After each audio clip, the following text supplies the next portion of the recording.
Wars are remembered for swords and blood, for the clashes of armies and the fall of great cities. But the most powerful wars in history, the ones that shaped our world in ways we can barely imagine, were never fought on battlefields. They were fought in silence. They were fought in the shadows of bustling markets, along treacherous mountain passes, and across vast, unforgiving deserts. These were the invisible wars waged over gold, spices, and secrets. Look closer at history, past the banners and the trumpets. You'll see the real currents of power. A single peppercorn, a glittering gold coin, a shimmering thread of silk.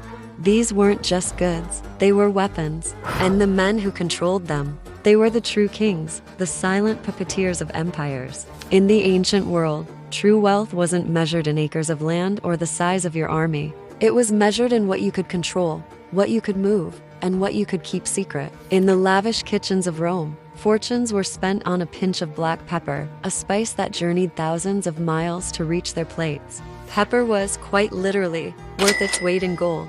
A Roman soldier's salary, his salarium, is the origin of our word salary because they were often paid in salt.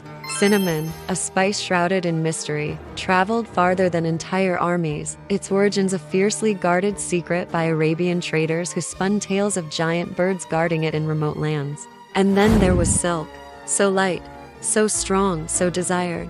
For centuries, this single commodity flowed from China to the West, a river of wealth that could enrich one empire and bankrupt another. You see, controlling the trade routes was about more than just profit. It was about controlling the flow of information, technology, and culture. Whoever controlled the routes controlled history. The Silk Roads, for instance, were never just a single road. They were a complex network, a web of arteries stretching across continents, a global chessboard where empires made their moves. Along these routes, middlemen didn't just get rich, they became kingmakers. Cities like Palmyra or Samarkand rose from the desert sands. Their power derived not from conquest, but from their strategic position as gatekeepers of trade.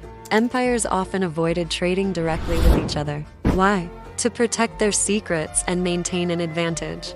It was a delicate dance of supply and demand, where knowledge was often far more valuable than the goods being traded. China's greatest export wasn't just silk itself, it was the mystery surrounding it. For centuries, the Chinese fiercely protected the secret of sericulture, how silkworms are raised and their cocoons are unwound to produce thread.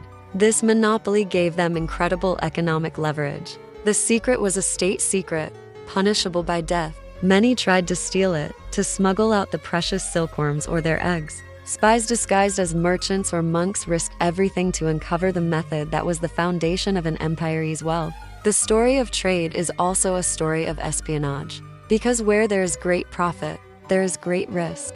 Empires didn't just trade with each other, they spied on each other. They sabotaged one another. These were shadow wars, fought without a single soldier.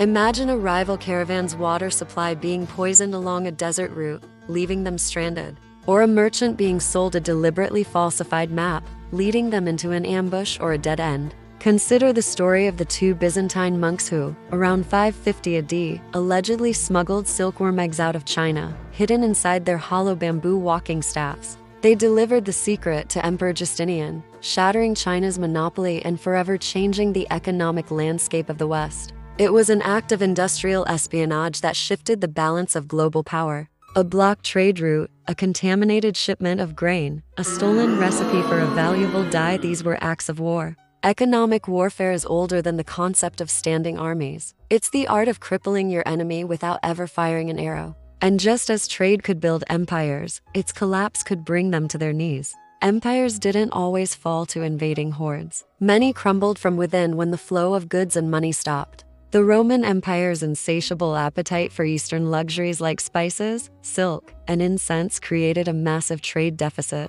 So much Roman gold and silver flowed east that it led to severe inflation back home. The currency was debased, the economy weakened, and the state's ability to fund its legions diminished. When barbarian migrations and internal instability disrupted the trade routes, the empire's economic heart began to fail. A similar story can be told for the Han Dynasty in China or the Abbasid Caliphate in the Middle East. When trade routes were lost, so was tax revenue, so was prestige, and ultimately, so was the very legitimacy of the rulers. The lesson was brutal and clear. control the flow, or be erased by it. Today, the battlefields look different. Instead of caravans, we have massive container ships and cargo planes. Instead of spices and silk, we fight over oil, microchips, and rare earth minerals essential for our technology. The war for resources and economic dominance hasn't stopped. It's just evolved. The currency of this invisible war has changed from peppercorns to patents, from gold to data.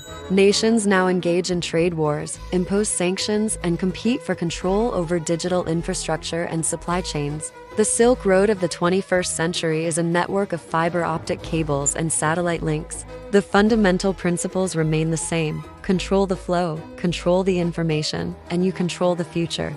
The invisible war never ended. It just changed its currency. History remembers the kings, the generals, and the great battles they fought. We build monuments to them, but perhaps we've been looking in the wrong place.